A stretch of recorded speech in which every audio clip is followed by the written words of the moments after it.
شیخ نے کانپتے ہاتھوں اپنی وہ قبا پہنی جس سے عالمانہ شان ظاہر ہوتی تھی۔ پھر اس نے اس خوبصورت لڑکی کو مخاطب کرتے ہوئے کہا جو کچھ دیر پہلے اس سے شراب پلا رہی تھی، فوراً شیخ الجبال کی خدمت میں حاضری دو اور عرض کرو کہ دشمن ہمارے گھر تک آ پہنچا ہے، اپنے دفاعی انتظامات مضبوط کر دیں۔ یہ سنتے ہی وہ لڑکی کمرے کے دوسرے دروازے سے نکل کر ایک اور کمرے میں چلی گئی۔ جب حشیشان کے مسلح سپاہی اور شیخ ابو ریحان صلاح الدین ایوبی کی خیمہ گاہ کے دروازے پر پہنچے تو مصری سپاہیوں نے شیخ ابو ریحان اور دوسرے حشیشان کو سخت تلاشی لی اور پھر انہیں غیر مسلح کر کے والی مصر کے روبرو حاضر کر دیا۔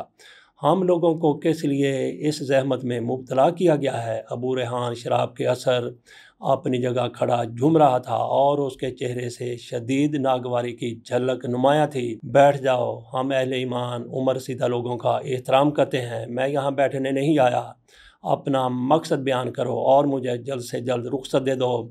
کیا تم مسلمان ہو؟ صلاح الدین ایوبی نے انتہائی صبر اور تحمل کا مظاہرہ کرتے ہوئے نرم لہجے میں سوال کیا۔ والی مصر کا سوال سن کر شیخ ابو ریحان کی بڑی بڑی آنکھوں میں ایک عجیب سا رنگ ابھر آیا جس میں خوف کی آمیزش تھی، مگر وہ نہایت مضبوط اعصاب کا انسان تھا۔ اس نے فوراً ہی اپنے اعصاب پر قابو پا لیا اور استقامت کے لہجے میں کہا، میرا مذہب اسلام سے کوئی تعلق نہیں، پھر تمہارا نام وضاقتہ اور اس لباس مسلمان جیسا کیوں ہے؟ والی مصر نے شیخ ابو ریحان سے ایک اور عجیب سوال کر ڈالا۔ میں لباس پہننے اور نام اختیار کرنے میں مکمل آزاد ہوں، شیخ ابو ریحان نے بلند آواز میں ایک ایک لفظ پر زور دیتے ہوئے کہا۔ بہت سے یہودیوں اور عیسائیوں کے نام بھی مسلمانوں جیسے ہیں، کیا ان کا تعلق بھی مذہب اسلام سے ہے؟ شیخ ابو ریحان نے اپنے طور پر ایک مضبوط دلیل پیش کی، مگر صلاح الدین ایوبی نے اس کی دلیل کو مسترد کرتے ہوئے کہا، عرب کے قدیم عیسائیوں اور یہودیوں کے کچھ نام ملتے جلتے ضرور ہیں، لیکن ان کے حلیے اہل ایمان سے بالکل مماثلت نہیں رکھتے۔ آئندہ میں اپنا حلیہ بدل ڈالوں گا تاکہ میری شکل و صورت مسلمانوں سے مشابہ نہ رہے۔ ابو ریحان، بس میرے آخری سوال کا جواب اور دے دو، اس کے بعد تم آزاد ہو۔ شیخ الجبال سنان اس وقت کہاں ہے؟ مجھے اس کی ایک ایک پناہ گاہ کا سراغ چاہیے۔ سنان کا نام سن کر ایک لمحے کے لیے شیخ ابو ریحان گھبرا گیا۔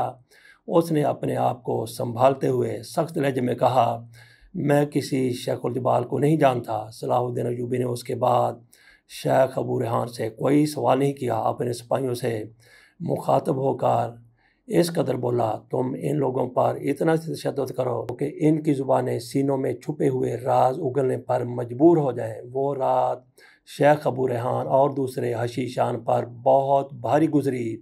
صلاح الدین ایوبی کے طاقتور سپاہی تھوڑے تھوڑے وقفے سے ان پر تازیانے برساتے رہے۔ نماز فجر ادا کرنے کے بعد جب صلاح الدین ایوبی اس خیمے میں داخل ہوا تو سب کے سب زمین پر نیم جام پڑے ہوئے تھے، مگر ابھی تک کسی نے زبان نہیں کھولی۔ میں طے کر چکا ہوں کہ تم لوگ یا تو شیخ الجبال کی مکمل نشاندہی کرو گے یا پھر تمہیں موت کا ذائقہ چکھایا جائے گا۔ مجھے نہیں معلوم کہ تم لوگ کس عقیدے سے تعلق رکھتے ہو، اس لیے میرے سپاہیوں کو وصیت کے طور پر بتا دو کہ مرنے کے بعد تمہاری آخری رسمیں کس طرح ادا کی جائیں۔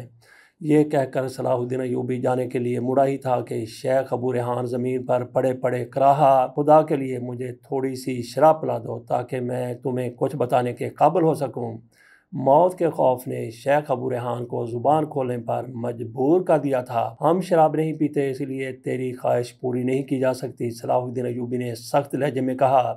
تو پھر مجھے دارالعمل لے چلو، شیخ ابو ریحان نے کانپتے ہوئے کہا۔ میں وہاں شراب بھی پی لوں گا، وہیں شیخ الجبال کی پناہ گاہ بھی ہے۔ پھر شیخ ابو ریحان اور دوسرے زخمی حشیشان کو دارالعمل لے جایا گیا۔ خود صلاح الدین ایوبی بھی پوری طرح مسلح ہو کر اپنے حفاظتی دستے کے ساتھ دارالعمل میں داخل ہوا، جہاں اس کے سپاہی جگہ جگہ سے فرش کھود رہے تھے، مگر انہیں کسی قسم کی کامیابی حاصل نہیں ہوئی۔ آخر جان بخشی کی شرط پر شیخ ابو ریحان نے دارالعمل کے طلسم کدہ کا ایک ایک راز کھول دیا۔ یہاں طے در طے تہہ خانے تھے جن تک کسی رہنما کے بغیر رسائی ممکن نہیں تھی۔ تہہ خانوں میں سینکڑوں خوبصورت عورتیں اور دیگر منتظمین روپوش تھے۔ شراب اور کھانے پینے کے سامان کا بہت ذخیرہ موجود تھا۔ جگہ جگہ حسن بن صبا کے بت نصب تھے۔ یہی وہ سرنگ بھی موجود تھی جو شام کے سلسلہ کوہسار تک جاتی تھی۔ اسی سرنگ کے ذریعے شیخ الجبال سنان اپنے تلسم قدے میں آتا تھا اور خطرے کے وقت اسی راستے سے گزر کر اپنی پہاڑی پناہ گاہوں میں روپوش ہو جاتا تھا۔ صلاح الدین ایوبی نے فوری طور پر ان تمام عورتوں اور دارالعمل کے خدمتگاروں کو گرفتار کر کے ایک طویل اور عریض کمرے میں بند کر دیا۔ شراب کے تمام مٹکے، سراہیاں اور دیگر سامان توڑ دیا گیا، مگر حسن بن صبا کے سارے مجسموں کو حفاظت کے ساتھ مصری خیموں میں لے جایا گیا۔ شیخ ابو ریحان کے حکم پر اس کے ایک خاص خدمتگار نے ان تمام غاروں کی نشاندہی کر دی جہاں شیخ الجبال اور اس کے 5000 مسلح فدائین چھپے ہوئے تھے۔ مکمل معلومات حاصل کرنے کے بعد صلاح الدین ایوبی نے حشیشان کے خلاف اپنا نقشہ جنگ ترتیب دیا۔ پہلے اس نے شام کے تمام علاقوں سے سینکڑوں من مٹی کا تیل، روئی اور کپڑا جمع کیا، پھر ہر غار کے دہانے پر 500 مسلح سپاہی کھڑے کر دیے۔ حشیشان کے فرار کے تمام راستے بند کرنے کے بعد صلاح الدین ایوبی دارالعمل کی سرنگ سے اپنی جنگ کا آغاز کیا۔ سب سے پہلے بہت دیر تک سرنگ میں مٹی کا تیل بہایا گیا، پھر روئی اور کپڑے کو تیل میں بھگو کر ان کی مشعلیں بنائی گئیں اور پھر ان میں آگ لگا کر پوری طاقت سے سرنگ کے اندر پھینک دیا گیا۔ تھوڑی ہی دیر میں آگ بھڑک اٹھی اور دیکھنے والوں کو یوں محسوس ہوا جیسے آگ کا ایک دریا ہے جو آگے ہی بڑھتا جا رہا ہے۔ یہی عمل تمام غاروں میں دہرایا گیا۔ جہاں تک مٹی کا تیل پہنچ سکتا تھا وہاں تک مشعلوں نے آگ لگا دی۔ صلاح الدین ایوبی کا حکم تھا کہ سرنگ اور غاروں کے دہانوں کی آگ ایک لمحے کے لیے بھی بجھنے نہ پائے۔ نتیجتاً مصری سپاہی تھوڑی تھوڑی دیر بعد جلتی ہوئی مشعلیں اندر پھینکتے رہے تاکہ شعلوں کی تپش اور دھوئیں کا تسلسل جاری رہے۔ بے شک شیخ الجبال شیطانی تدبیریں سوچنے میں بہت آگے تھا، مگر صلاح الدین ایوبی کی جنگی چال جیسا ماہر نہیں تھا۔ اس نے حشیشان کی پناہ گاہوں میں اپنے فوجی بھیجنے کی بجائے آگ کے سپاہی روانہ کیے، جنہوں نے دیکھتے ہی دیکھتے شیخ الجبال اور اس کے فدائین کو چاروں طرف سے گھیر لیا، اور ان آدم خوروں نے آگ کو اپنی طرف بڑھتے ہوئے دیکھا تو بھاگ کر زمین دو راستے سے دوسرے غار میں داخل ہوئے، مگر وہاں بھی بھڑکتی ہوئی آگ کے شعلے تیزی سے ان کی طرف لپک رہے تھے۔ پھر وہ بدحواس ہو کر تیسرے غار میں داخل ہوئے، لیکن وہاں بھی آگ کے سوا کچھ نہیں تھا۔ یہ ہولناک منظر دیکھ کر شیخ الجبال وحشیانہ انداز میں چیختے ہوئے چوتھے غار میں پہنچا۔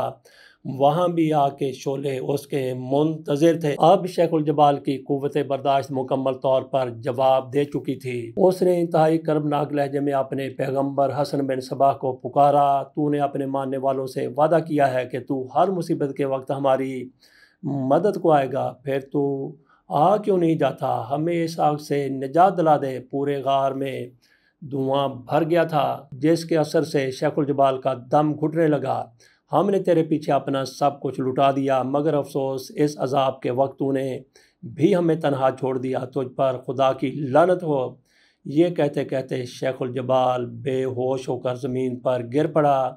عجیب عبرتناک منظر تھا۔ اگر کوئی باہر سے آ کر دیکھنے والا ہوتا تو اسے شیخ الجبال کی محفوظ پناہ گاہوں پر دوزخ کے ایک چھوٹے سے ٹکڑے کا گمان ہوتا۔ تمام غاروں میں روپوش مسلح فدائین آگ اور دھوئیں سے بچنے کے لیے کچھ دیر تک ادھر ادھر بھاگتے رہے، پھر انہوں نے طے کر لیا کہ وہ بے کسی کی موت مرنے کی بجائے کھلے میدان میں صلاح الدین ایوبی کی فوج کا مقابلہ کریں گے۔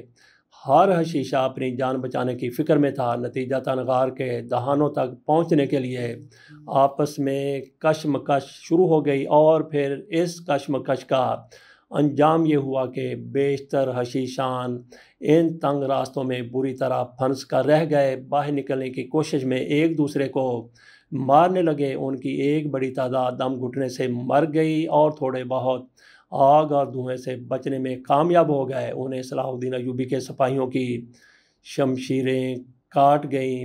بہت تھوڑے سے لوگ اس طرح سے باہر آئے کہ آگ نے انہیں جھلسا دیا تھا، اور وہ غاروں سے نکلتے وقت زندگی کی امان مانگ رہے تھے۔ سب سے زیادہ عبرت خیز منظر اوس غار میں نمایاں تھا جہاں شیخ الجبال سنان پتھریلے پتھر پر بے ہوش پڑا تھا اور اس کے فدائین اسے روندتے ہوئے اپنی جان بچانے کے لیے باہر نکلنے کی کوشش کر رہے تھے۔ شیخ الجبال اپنے مریدوں کے پیروں سے کچل کر ہلاک ہو گیا۔ شیخ الجبال اور شام کے آدم خور حشیشان سے نجات حاصل کرنے کی خوشی میں صلاح الدین ایوبی نے شام کے ایک طویل و عریض میدان میں اپنی پوری فوج کے ساتھ نماز شکر ادا کی۔ پھر اسی میدان میں حسن بن صبا کے وہ تمام چھوٹے بڑے مجسمے لائے گئے جنہیں دارالعمل پر قبضہ کرنے کے دوران حاصل کیا گیا تھا۔ پھر اس منظر کو دیکھنے کے لیے شام کے تمام شہریوں کو میدان میں جمع ہونے کی ہدایت دی گئی۔